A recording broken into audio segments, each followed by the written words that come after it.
Kapan sih dunia disebut baik? Kapan dunia disebut nggak baik? Dunia disebut baik kalau seandainya hidup di dunia, dunianya dijadikan bekal untuk akhirat. Ya. Yang kedua, dunianya itu enggak buat lalai kepada Allah Ta'ala. Ya. Yang ketiga, cara mencarinya tidak bertentangan dengan syariat. Baru dunianya disebut baik. Kapan dunia disebut nggak baik, jelek, buruk? Ketika dunianya itu tidak dijadikan bekal untuk akhirat, lalu ditambah cari dunia, lalu lupa dengan akhirat, bahkan lupa mengingat Allah. Kalau orang lupa akhirat, dia pasti lupa Allah. Yang ketiga, cara mencarinya nggak sesuai syariat, bertentangan dengan syariat, maka itu dunia disebutnya nggak baik. Jangan pakai alasan, waduh kalau nggak kayak gini mah nggak bisa Ustaz. Beli mobil, beli rumah, bangun rumah, begini lagi. Nggak bisa kalau begini, nggak mungkin bisa. Kata siapa? Ada nggak contohnya? Ada. Kalau ada berarti bisa. Ya Pak ya. Kalau ada berarti bisa. Berarti jawaban-jawaban itu menurut kehendak kamu. Jadi orang muslim ini, orang mukmin sebelum bertindak itu harus bertanya kepada dirinya, perbuatan saya ini sesuai syariat atau bertentangan dengan syariat. Begitu Pak, orang muslim itu. Itu namanya muslim, mukmin. Jangan sampai nanti sudah nyemplung baru ya Allah, dosa saya apa? Ya banyak, kok baru nanya pula. Oh enggak.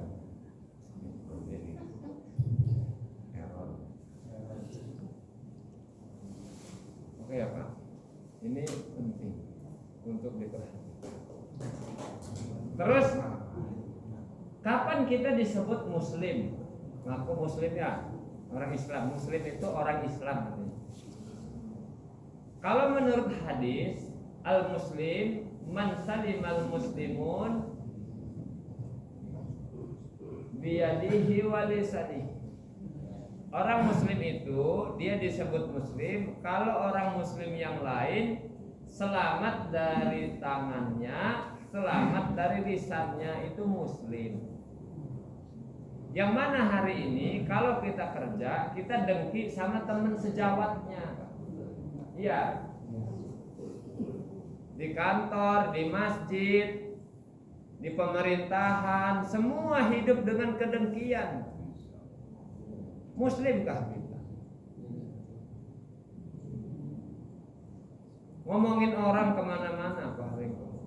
Padahal satu teman Pak, satu kantor nggak pernah akur. Padahal satu masjid Pak, muslimkah kita? Aneh gitu. Aku muslim. Yang satu gajinya ke sini, satu gajinya ke situ, langsung nggak akur Pak, gara-gara beda guru. Nah Pak, muslimkah kita? Coba dipikir lagi. Kita ini belajar supaya setiap tindakan diukur dengan ilmu itu Pak. Ngaji itu begitu maksudnya. Jangan dipakai segala tindakan itu diukur dengan menurut kita Pak. Menurut hawa keinginan kita, hawa nafsu kita, itu nggak cocok.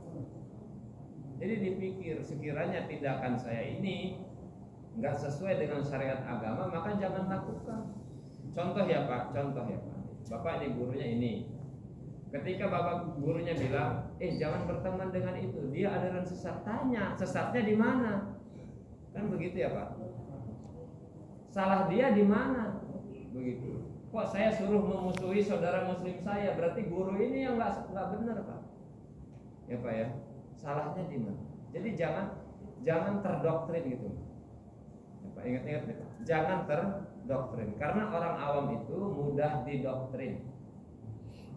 Ya Pak ya. Jadi kita harus dicerna Pak. Jadi orang ahlu sunnah itu sifatnya pertengahan. Kalau salah kenapa salahnya, kalau benar kenapa benernya. Dah. Berikutnya apa? Kapan disebut kita jadi orang soleh? Ini saya ulang-ulang ya Pak ya, supaya kita jangan ngerasa soleh. Kapan disebut orang soleh? Seandainya Pak, di dalam kitab itu dijelaskan as-solihun qaimun bihuquqillah wa qaimun bihuquqin nas. Orang soleh disebut orang soleh kalau dia menegakkan hak Allah dan menegakkan hak sesama manusia, itu namanya soleh. Seandainya kita cuma modal sholat, kemudian cari uangnya nipu orang lain, berarti nyakiti orang itu Pak. Itu nggak soleh namanya. Salah iya. Terus Pak, kalau cuma ngaji sama sholat, nanti keluar dari masjid ini terus ngomongin keburukan orang, nggak soleh, itu namanya ngaku soleh itu Pak. Ini banyak nggak kayak gitu? Banyak banget Pak, udah ngaji keluar dari masjid tetap aja ngomongin orang nggak soleh itu Pak. Orang soleh itu dua model, dua jalur. Sama Allah bagus, sama manusia bagus. Jadi tolong Pak ya, Pak, kalau ngaji kemana-mana, Bapak dicerna kajian itu. Kalau kita suruh musuhin saudara muslim kita, satu akidah, Bapak cerna. Suruh mutus hubungan dengan saudara kita, Pak, dicerna. Agama kita nggak merintahkan begitu. Bapak boleh ngaji sama siapa saja silahkan Pak, tapi kalau sudah setar Pak musuhin orang, nggak benar. Bapak sholat boleh model mazhab apa saja Pak, silahkan Pak. Kalau memang Bapak ngerti cara menggunakan ilmunya, silahkan. Tapi habis itu jangan bermusuhan dengan saudara muslim kita. Bapak boleh ikut gerakan apa saja, silahkan. Bapak mau ikut gerakan apa saja, ikut partai mana saja, tapi ingat Pak, jangan sampai kita nyakiti saudara muslim kita gara-gara ikut itu Pak. Karena menyakiti orang muslim itu adalah perbuatan dosa besar Pak. Apalagi mukul Pak, nyakitin tetangga dengan lisan, dosa gede Pak. Ada nggak tetangga dan tetangga tahunan nggak negara? Ada banyak Pak. Bapak kira dosa kecil, dosa gede tuh Pak. Dosa gede. Saya cerita dikit. Ada ulama dalam kitab Pak, bukan cerita ngawuran Pak. Di dalam kitab dijelaskan gitu. Ada ulama tetanggaan dengan orang Majusi Pak. Orang Majusi penyembah api. Terus baharekumullah, saluran pembuangan kotoran dia, buang air besar, buang air kecil, dia nggak tahu orang Majusi itu pipanya itu pecah ke halaman belakang rumah ulama itu.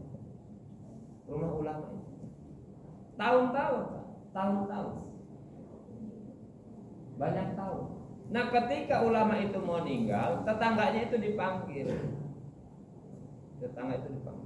Dia cerita begini, kotoran kamu keluar, setiap keluar itu saya bersihin dengan tangan saya sendiri. Saya bisa sabar untuk membersihkan kotoran keluarga kamu selama beberapa tahun, tapi nanti kalau saya mati takutnya anak saya nggak sabar. Kata orang Majus tadi, bimbing saya untuk ngucapin syahadat Pak.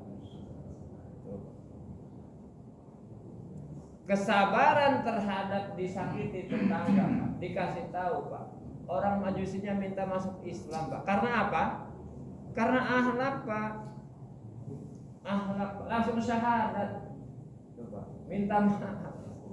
Hari ini Pak, harikumullah, jangankan Pak orang Majusi Pak, orang Islam sudah masuk masjid laju berhenti jadi masuk masjid Pak. Bukan mau mati Pak, masih sama-sama hidup Pak. Masih hidup, kita sudah mengeluarkan orang Islam dari masjid, keluar masjid. Ini ulama Pak, mau meninggal Pak, masukkan orang kafir ke dalam Islam Pak. Coba Pak dipikirkan. Maka Pak Harikumullah, sebelum jadi orang Islam itu, boan ya belajar Islamnya yang benar.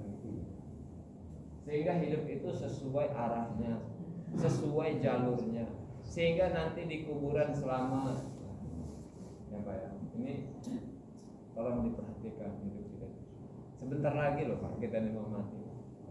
Saya Bapak, umur 40 itu disebutnya sudah tua. 40 itu tua Pak. Jadi jangan sampai nanti Bapak ditanya umur, coba tebak umur saya berapa. Itu kemudahan Pak. Tahu kemudahan, sok muda gitu loh. Biar orang nyebutnya salah, terus Bapak ngerasa muda begitu. Oke Pak. Jadi diperhatikan sisa umur kita.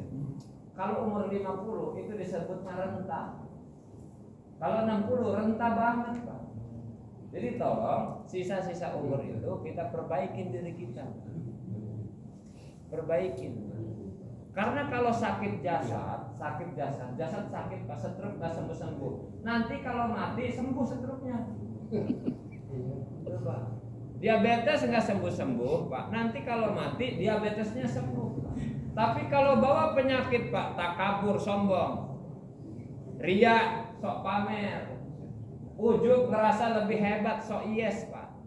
Sok yes tahu.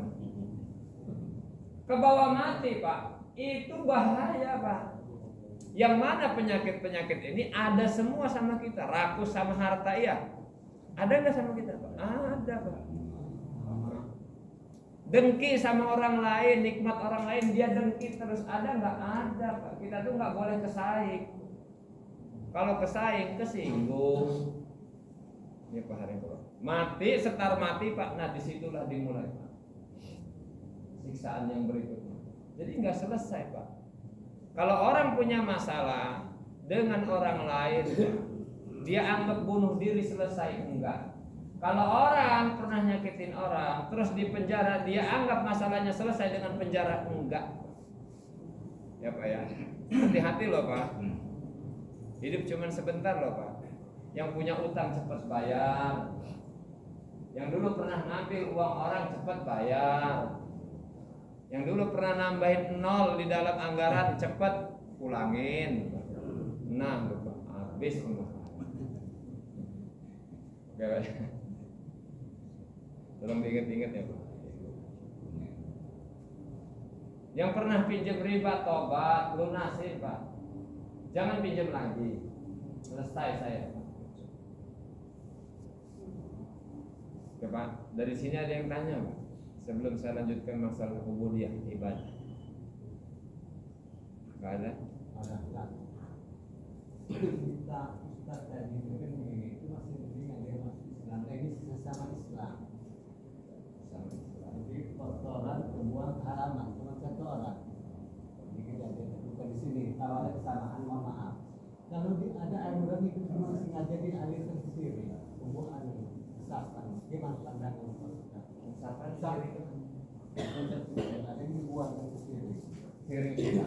Ini seringnya ini. Teman pandangan Ustaz itu apa lain bukan di sini kalau jadi sama Kotorannya. kalau itu kan halaman Pak, ada satu orang. Ini kan sepanjang ke bawahnya kan. Bapak, siring itu hak bersama ya Pak. Saya ulangi Pak. Siring hak bersama, jalan itu hak bersama ya Pak ya. Jadi jangankan itu buang kotoran. Bapak nanam pohon di jalan bersama itu nggak boleh Pak. Apalagi naruh pot yang di jalan. Sering kan di rumah ditaruh pot di depannya kan? Iya. Itu jalan umum Bapak, bukan jalan Bapak. Jangan ditaruh pot Pak. Bapak berarti ngambil hak orang lain itu. Nah apalagi kotoran Pak. Ini hak bersama. Berapa banyak nanti Bapak harus bertanggungjawabkan itu di hadapan Allah Ta'ala. Dosa. Nyakitin orang Pak dengan bau Pak. Tetangga itu punya hak Pak. Nah termasuknya jangan disakitin haknya itu. Nah, kalau buang kotoran keluarga kita ke siring, berarti bapak nyakitin orang banyak. Sampai akhirat nggak? Iya. Wa may ya'mal mithqala dzarratin khairan yarah, wa may ya'mal mithqala dzarratin syarran yarah. Kemudian kalau dikasih tahu biasanya suka ngamuk. Iya nggak? Untuk menutupin kesalahan itu.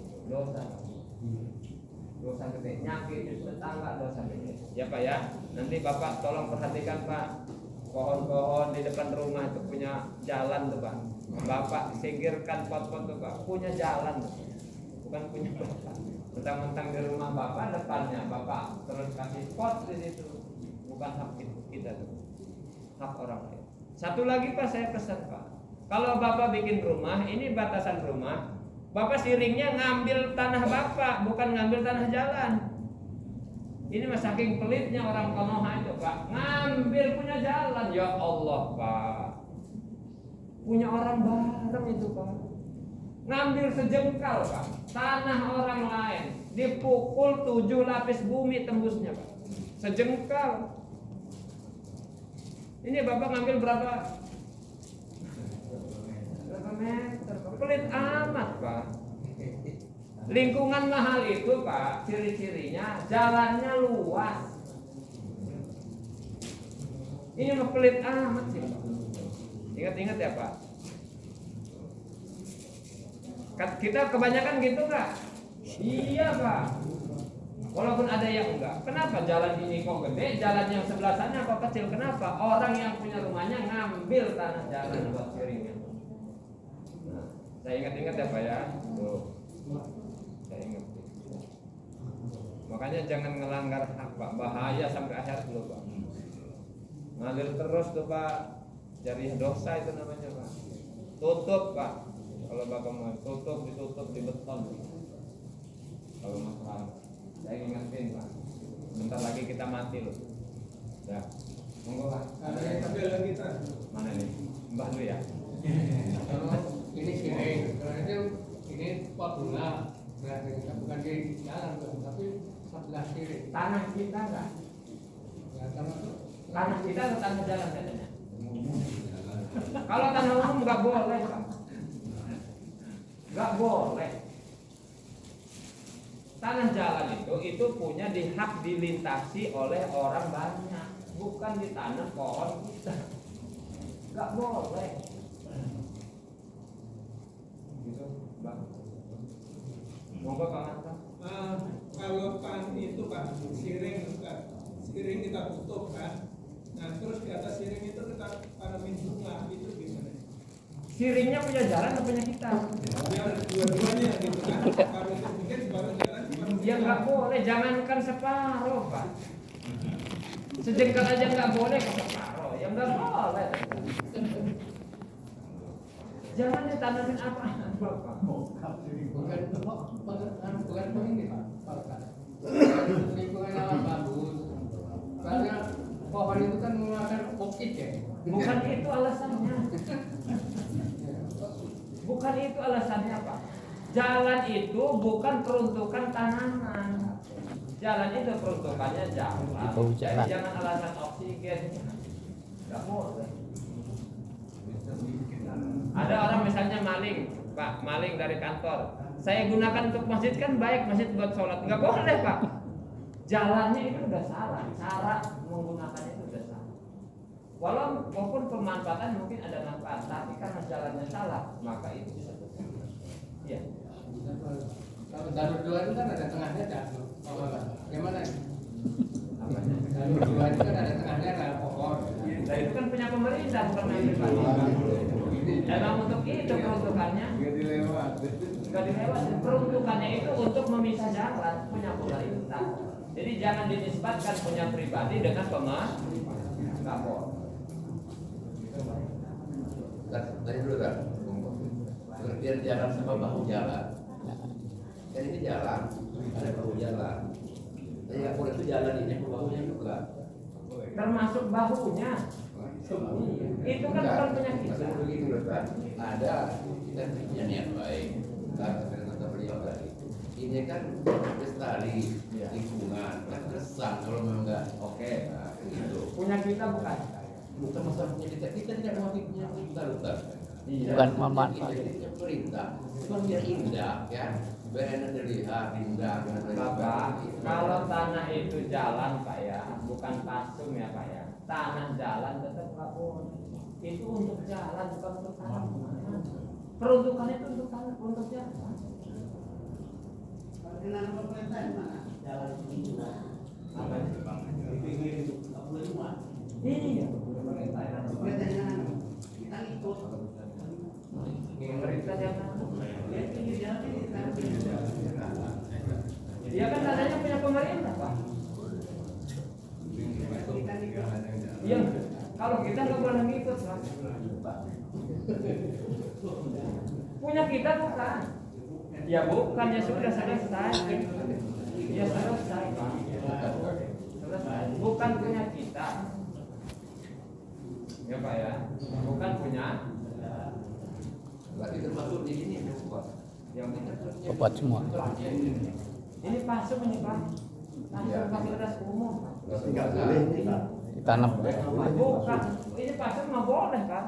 Gunakannya memang untuk umum, peruntukannya itu untuk masjid ya silakan bangun. Bapak menonton ya silakan. Kalau itu untuk jalan Pak. Bapak jangan menghalangi orang lewat dengan ditanami pohon, pot, Pak itu nggak boleh Pak. Nanti orang mundur kemana Pak itu kan menghalangi. Ya Pak, kita gini Kak. Kalau yang pemerintah itu kan ada penghijauan, boleh saja tidak yang bahaya itu dia bukan penghijauan, kita numpang nanam. Alasannya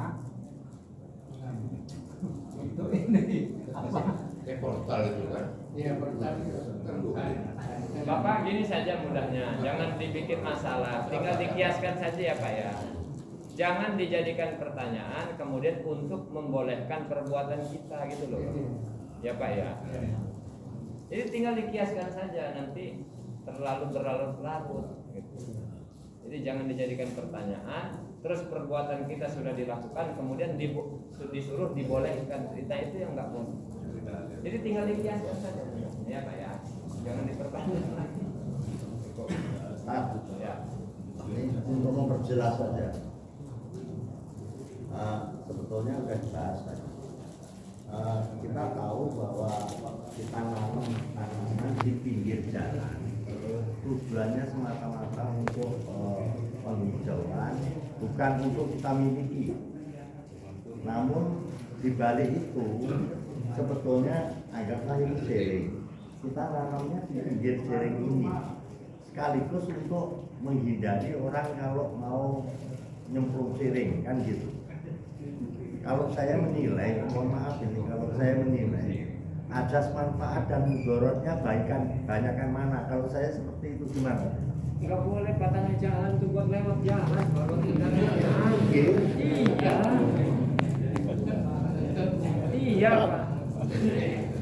Menurut kita baik, menurut syariat belum tentu baik. Saya tanya Pak, orang pinjam duit bank menurut saya baik, menurut saya tidak Pak. Beda. Iya Pak, sama itu Pak. Jadi jangan suka disebutkan menurut saya Pak. Perbuatan itu menurut syariat, bukan menurut saya gitu loh. Ya Pak ya. Jadi saya tegas-tegasan aja nih Pak. Terserah Bapak mau senang apa enggak, ya saya tegas, saklek aja. Gitu Pak ya.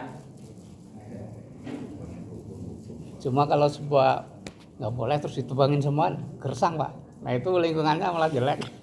Ini tapi tidak penanam bukan untuk manfaat sendiri rame-rame gitu kan? Iya. Kalau memang nanti Bapak itu kan untuk dilintasi mobil ya Pak ya, dilintasi motor ya Pak ya. Terus Bapak kesepakatan banyak Pak. Ya Bapak ngambil halaman sendiri untuk supaya tidak berikhtilaf dengan syariat gitu. Jadi mudahnya begitu. Kan Bapak bisa pakai rumah sendiri kok. Tanah sendiri tadinya kalau peruntukan itu bukan mengambil tanah yang diperuntukkan untuk jalan. Kan itu namanya menghalangi jalan namanya. Kan mudahnya gitu ya Pak. Jadi dari awal itu sudah diperuntukkan mestinya saya akan tanam pohon tapi di tanah saya. Gitu ya Pak. Jadi mudahnya gitu, jangan berselisih dengan syariat. Kalau sudah nyemplung terus pengen diiyakan, nah ini kebanyakan kita Pak. Ya gitu kan. Karena sudah dilakukan dipaksa saya supaya menjawab supaya diboleh karena itu yang nggak boleh syariat. Oke Pak ya. Tebangin cuma ya. Tapi nanti kesepakatan larang boleh nggak Pak? Karena memang larang. Udah ngerti. Yang jalan itu bukan punya RT itu aja. Iya. Orang segini banyaknya itu punya mereka. Jauh dulu kamu umum itu. Portal itu nggak boleh. Kesepakatan nggak Pak untuk keamanan Pak? Enggak. Oh.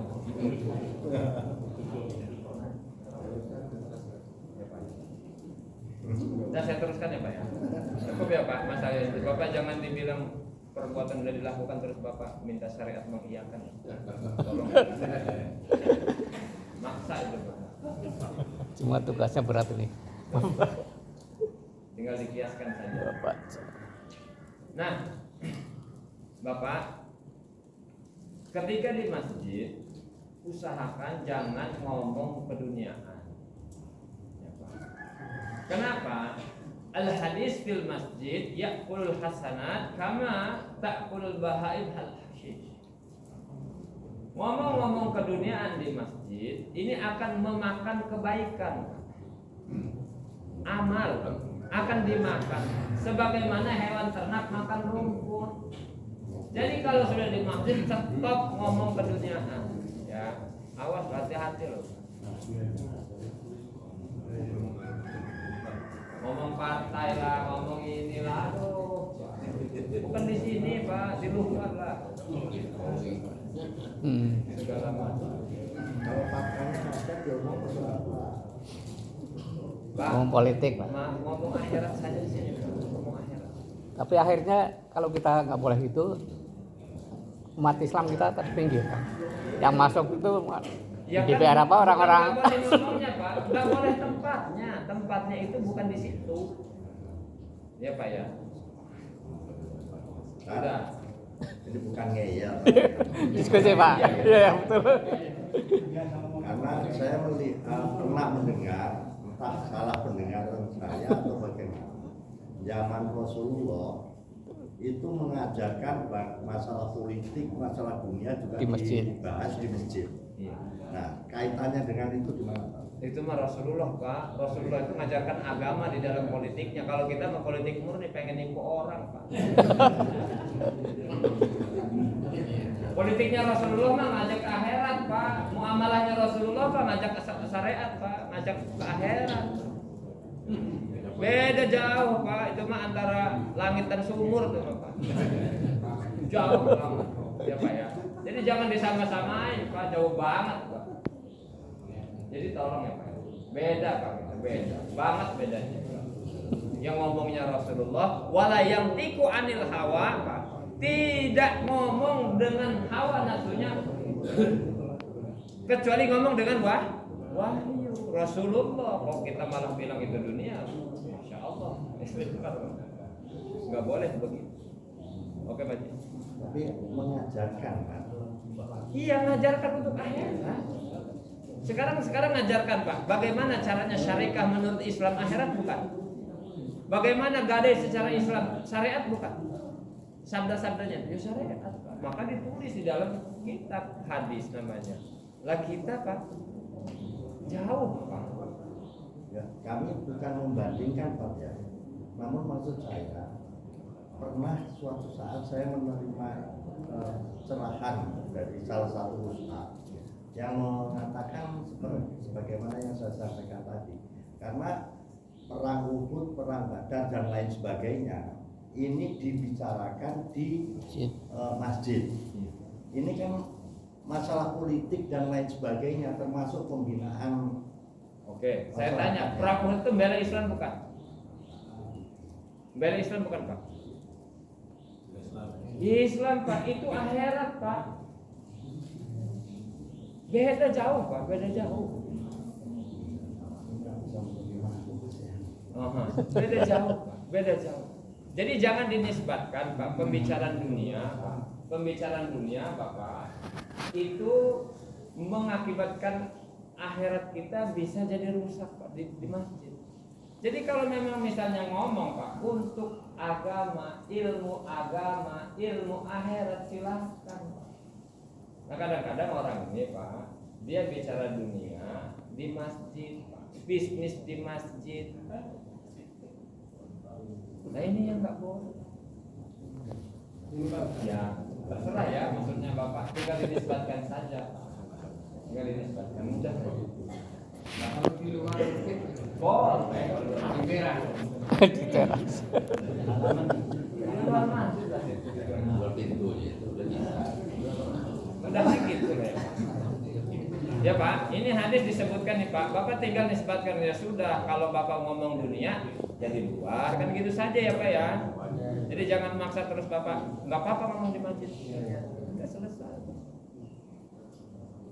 Jadi tinggal dipilah saja. Ada lagi Pak? Saya teruskan Pak.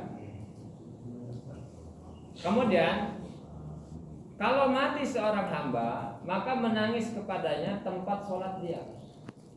Maksudnya di mana dia sholat, disitulah akan menangis. Di bumi di mana dia melaksanakan sholat, disitulah buminya menangis. Kemudian tempat naik amalnya, kan tiap hari disetorkan ya, naik amalnya. Nah itu juga nangis Pak di langit. Di langit. Oke Pak. Makanya Pak, kalau Bapak sholat itu jangan ngecup satu tempat saja. Itu dihukumi makruh di dalam fikih. Ada nggak orang misalnya kalau sholat dia cuma ngecup satu tempat situ aja di pojok Pak. Nanti yang nangisnya cuma satu loh. Jadi Bapak pindah-pindah. Kalau sholat fardu di sana, sholat sunnahnya di sini gitu loh. Kalau nanti Bapak Jumat di sana, nanti sholat sunnahnya di sini. Ada seseorang yang kalau hari Jumat pengennya di situ karena di situ dekat tembok bisa begini loh. Dia sudah ngecek saja. Tapi kalau keadaannya di Nabawi itu kan itu tepat. Di Nabawi kan keadaannya begitu. Di masjid Nabawi itu kan keadaannya sulit seperti di atas. Banyak orang ramai gitu. Apakah pindah? Ya enggak. Besoknya. Bukan begini, Pak. Bukan begitu maksudnya. Bapak boleh di situ saja nggak masalah. Kan tapi nanti kalau zuhur Bapak pindah lagi kali. Kalau nanti Bapak sholat duha kan pindah lagi. Ya boleh di situ nggak masalah, bukan larangan. Bukan larangan. Bukan larangan. Bapak ya biar aja di situ nggak masalah. Kalau tapi kalau nanti bisa Bapak pindah, ya pindah. Kalau nggak di situ ya boleh. Abdul. Jangan bingung Pak itu kan.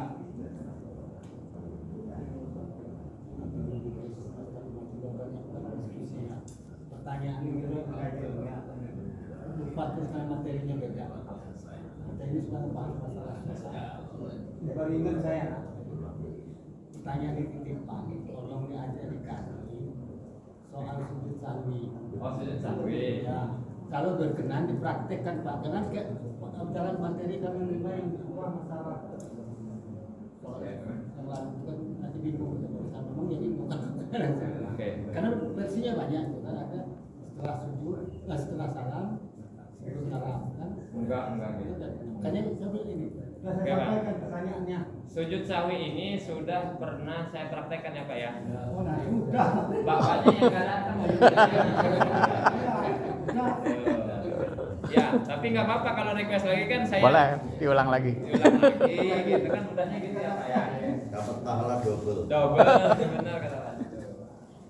Saya ulangi Pak. Nah Pak, sujud sahwi ini untuk menyempurnakan kesunahan yang ditinggalkan. Namanya sunnah abaan. Saya ulangi nih Pak. Sujud sahwi dilakukan untuk menyempurnakan sunnah yang ditinggalkan di dalam sholat yang namanya sunnah abaan. Mana sunnah abaan? Yang pertama sunnah abaan adalah kunut. Yang kedua tahiyat awal. Ya Pak, tahiyat awal. Nah, jadi kalau Bapak misalnya tidak melakukan kunut, mau nambal ya sujud sahwi. Bapak misalnya nanti enggak tahiyat awal, tadi kunut ya Pak. Tahiyat awal sekarang Bapak tinggalkan. Bapak enggak usah duduk lagi kalau sudah berdiri.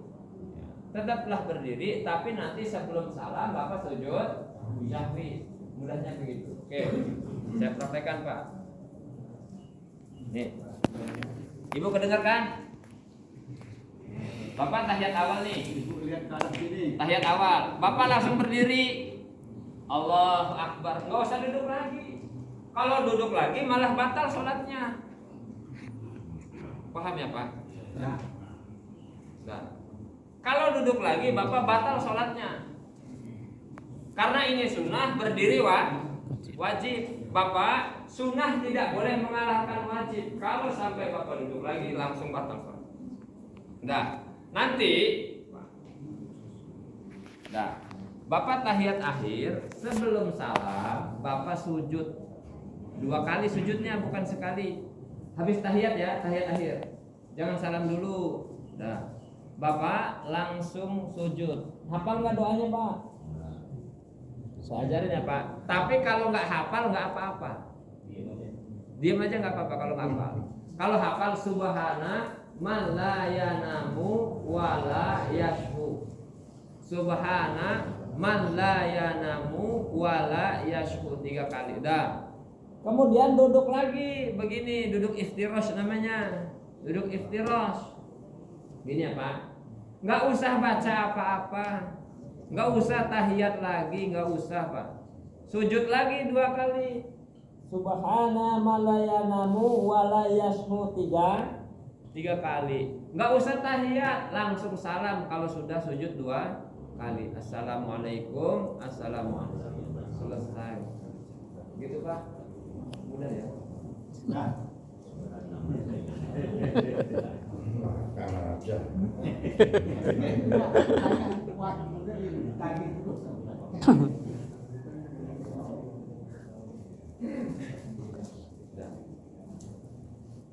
Kemudian Pak, makanya kita kena istiqomah Pak. Kalau Bapak sering sholat berjamaah, berjamaahlah terus sampai mati.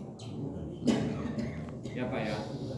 Takutnya sakit ya Pak. Sakit Bapak nggak bisa ke masjid lagi. Pahala ke masjid tetap Bapak dapatkan tuh Pak. Kalau sakit. Walaupun sakit, karena niatnya istiqomah.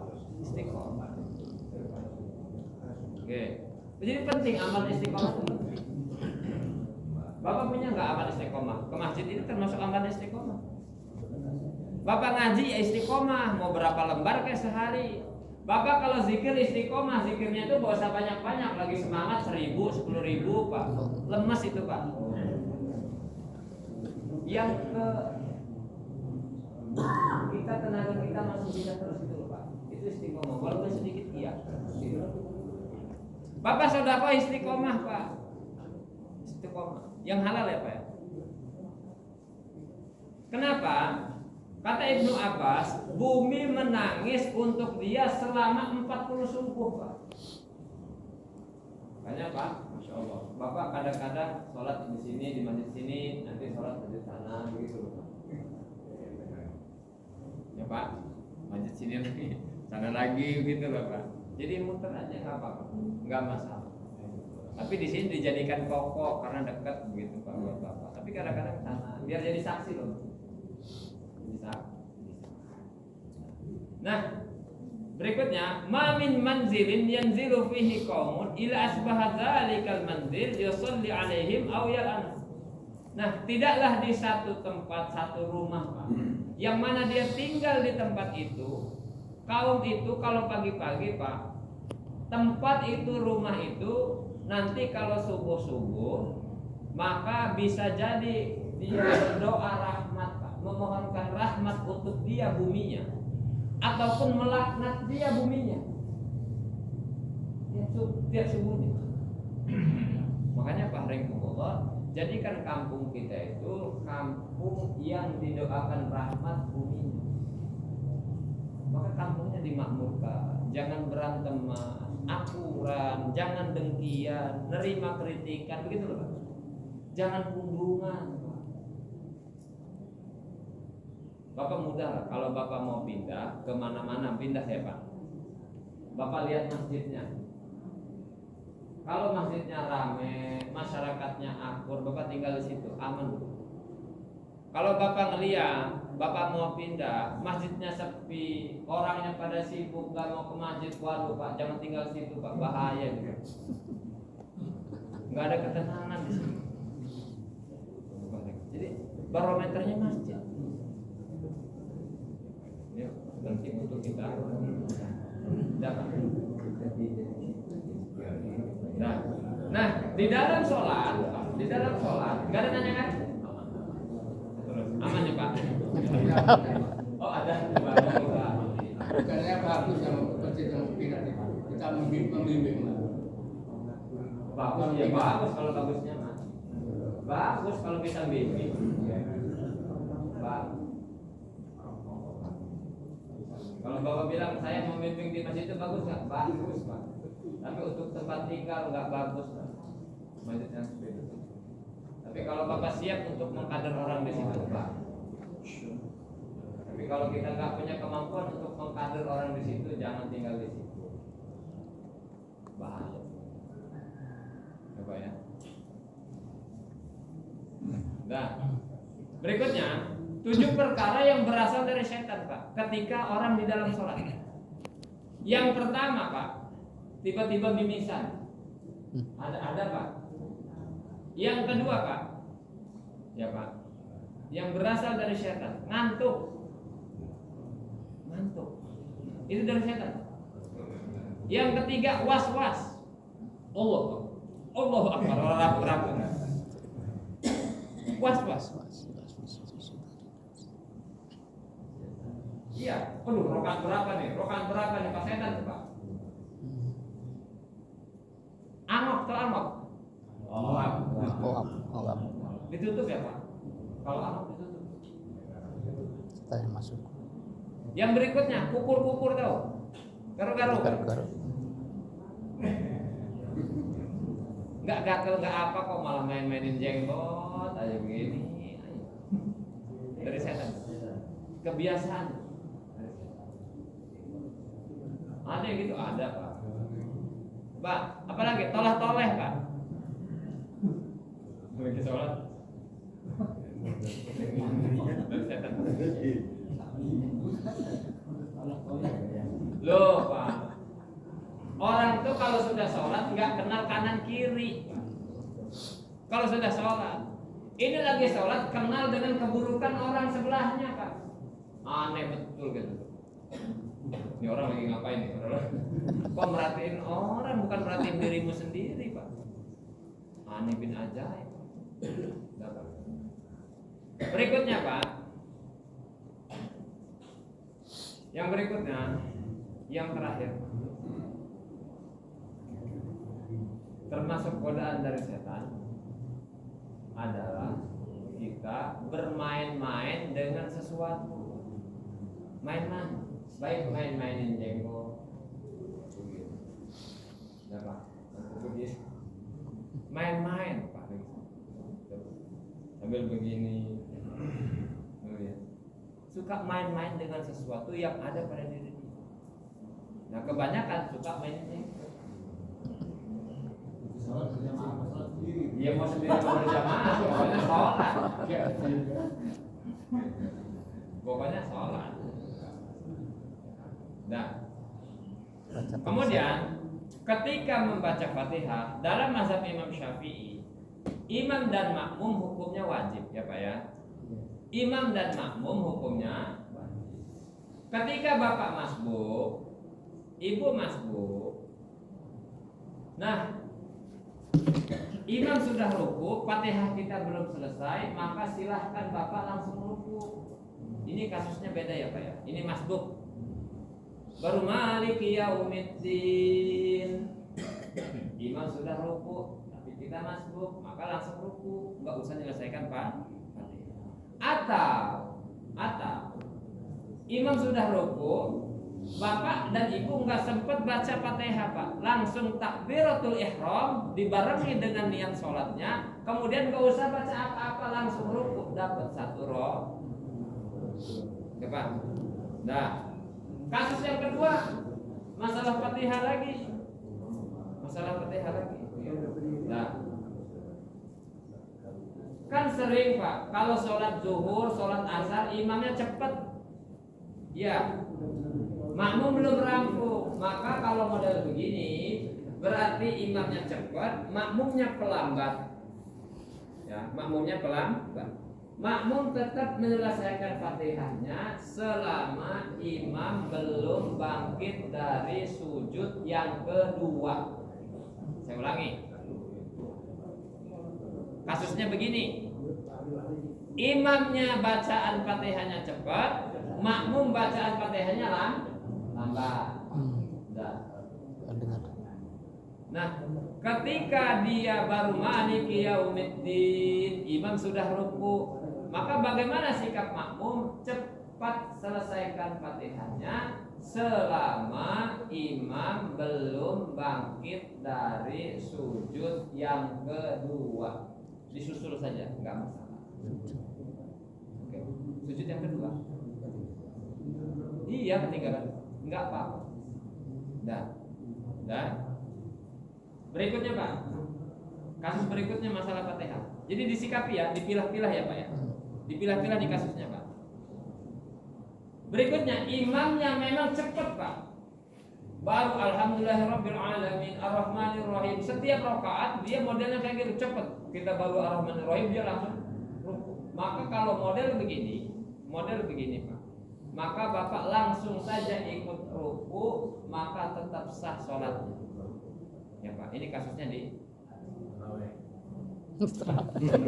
Terawih biasanya. Yang model kayak gitu Pak.